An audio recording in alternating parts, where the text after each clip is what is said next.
जानिब से जो कॉम्पिटिटिव एग्जाम स्कॉलरशिप की दी जा रही है, खादिमा ने उर्दू फोरम ने जिसे कंडक्ट किया है आज, बहुत अच्छे तरीके से और बड़ी ईमानदारी के साथ एग्जाम हो रही है यहाँ पे कम्युनिस्ट वुमेंस कॉलेज के अंदर, जिसके अंदर शफी चौधरी सर, रशीद शेख सर बड़ी मेहनत कर रहे हैं। और यहाँ पे जो हमने देखा कि यहाँ पे लड़कियों की तादाद माशाल्लाह बहुत ज़्यादा है और एग्ज़ाम पूरी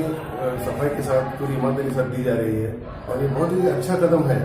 कि हमारे बच्चों के लिए स्कॉलरशिप के जो भी